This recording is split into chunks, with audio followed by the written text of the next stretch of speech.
Hi guys, I hope you guys have enjoyed the financial literacy series so far. If you guys are benefiting from the information that you're receiving, please don't forget to press the like button. Like I've said, I won't bombard you with nonsense videos. And if you want to stay up to date, please press the subscribe button.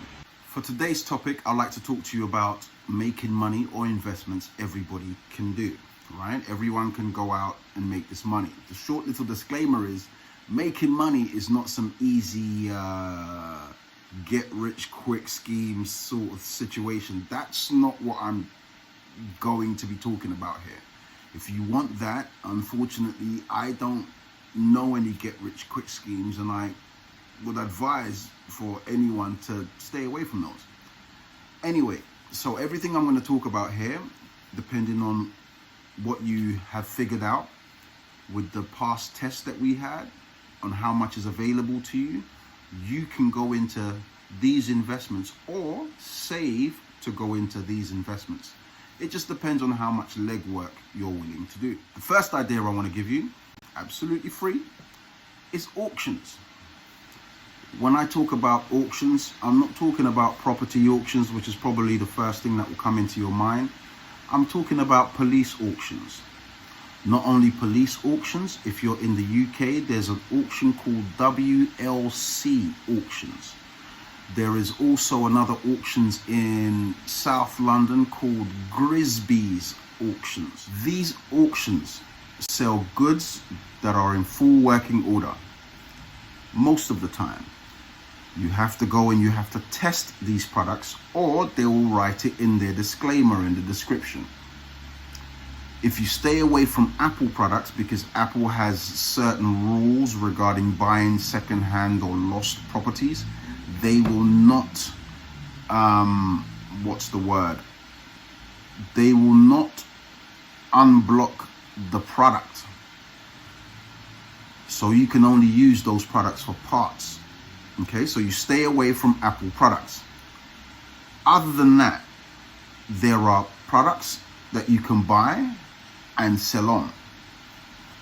What I would do before buying at any auction is establish my customer. Who is going to buy what, and do I have the time to do it? I don't have the time to do a boot fair. I want my money quicker than eBay.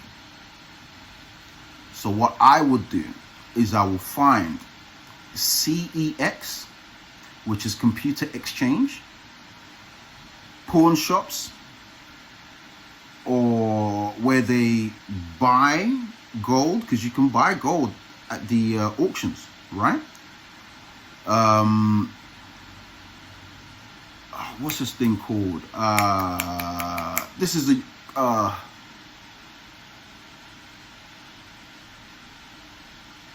cash converter.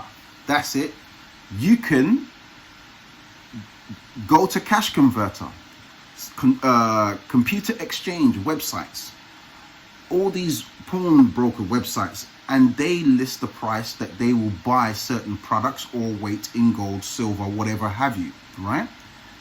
That way you can establish how much profit you want to make and how much you can spend on each product. If you establish the customer, it's far easier for you to know what you're going to get for the product before you buy it, and that will also help you with your buying power. The second idea that I have for you is franchises.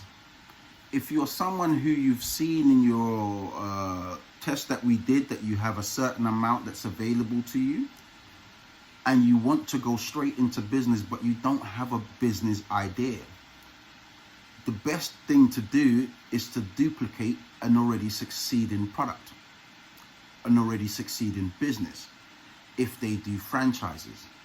That way you get the trust of the people, right?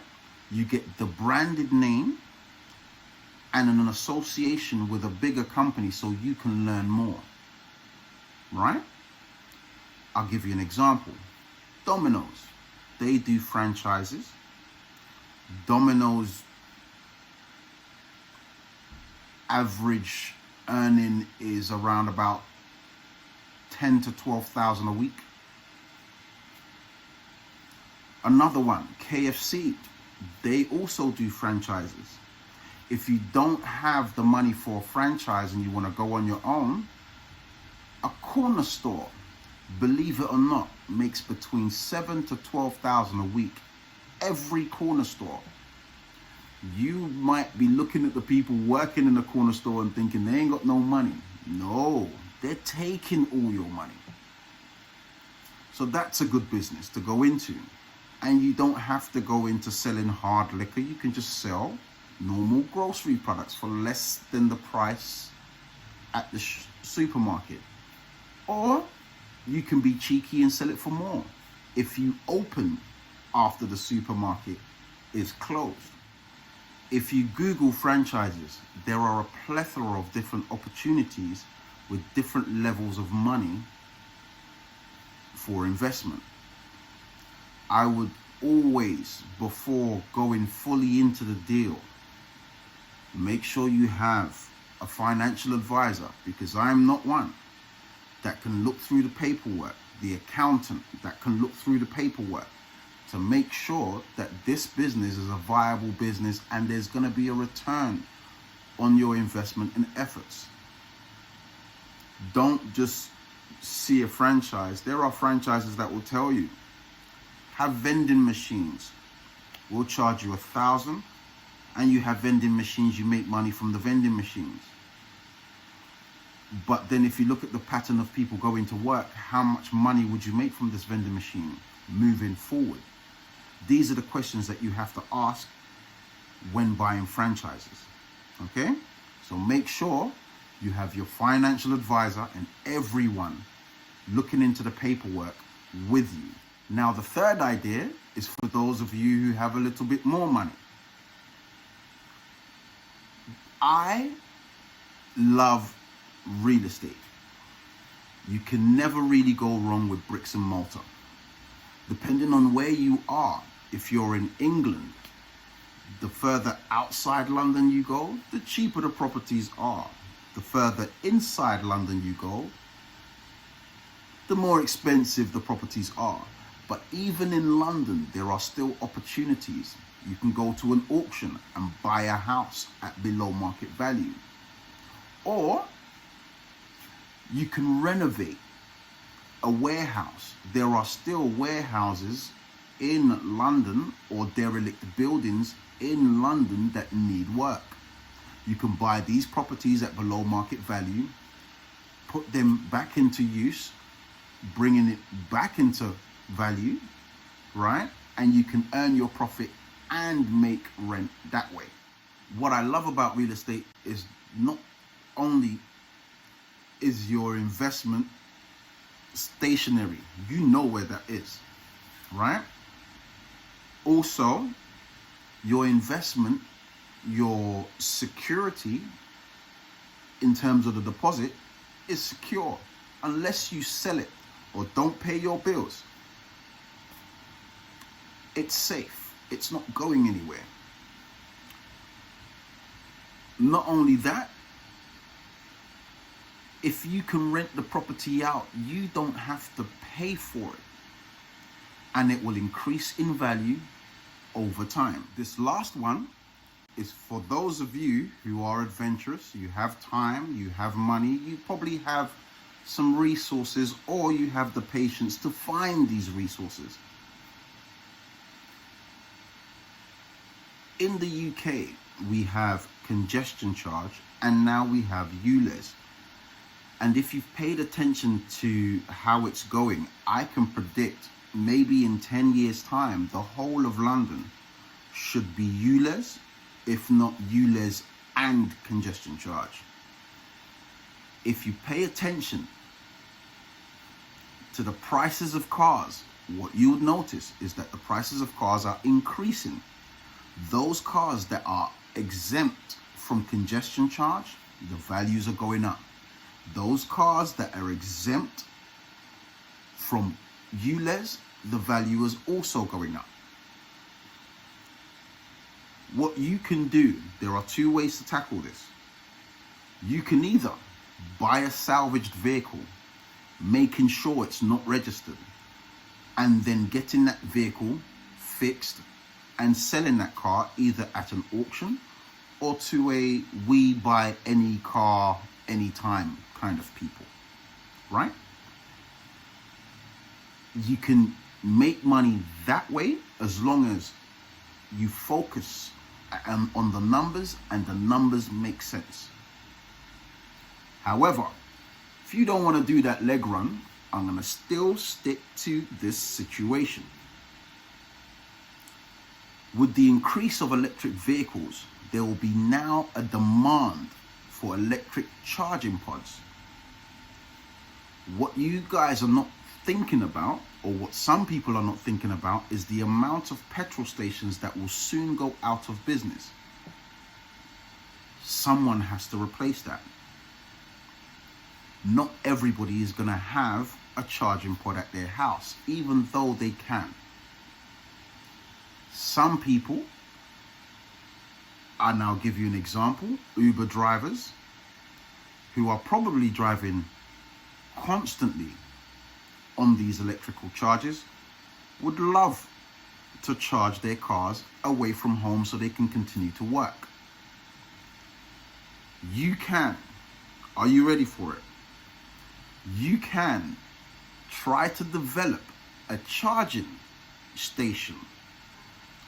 Even if there are charging stations out there right now, pay attention. You can decide to get a charging station either from China, DHgate, or design your own charging station. With this charging station, you approach the council and apply to put your charging stations and to have bays. Now here's the kicker. What will set you from the rest? It's called a niche. You should always have a niche when approaching business, because this is the one thing that drives people to you. With regards to the charging pods, you have never noticed a charging pod with USB inserts for people to charge their phones. Not only that, you've never seen a charging pod with a display banner like a billboard.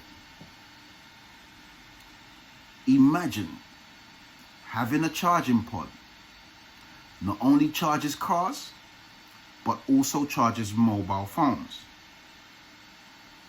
And it displays like a billboard. You can even decide to make the charging free to ensure you have enough visitors to that pod so that you can charge a premium rate for the advertising. That is a multi-million-dollar idea. And to make it even sweeter, rather than having a charging pod that draws electricity, which might mess up your plans with going to the council, have a charging pod that has solar panels in it. So it charges itself off the sun and it charges everybody else. You would have, other than the price of the actual charging pod and maybe what you pay to the council, nothing else to pay. And you can charge for the parking if you wish. You can charge for the advertisement. And because there are people going to charge their phones who are commuting, you can sell the fact that you have constant eyes on the advertisement and charge a premium for it. If none of the things I told you was satisfactory and it didn't get your mind churning, what you can do is very simple. You can look at anything around you and figure out where you fit in. For example, this pen. A lot of people just see a pen. Do you know what I see when I see a pen? I see 3 different companies that I can either invest in as stock or shares, or compete with. If I can make a pen look better or behave better for the user, I have a market. Now, these 3 companies, you're thinking, you may be asking yourself, what 3 companies? There is a plastic developer, someone who supplies the plastic for the pen. There is an ink supplier for the pen. I haven't even opened the cap yet. There is an ink supplier for the pen and also a metal supplier for the pen. Any one of these businesses you can go into.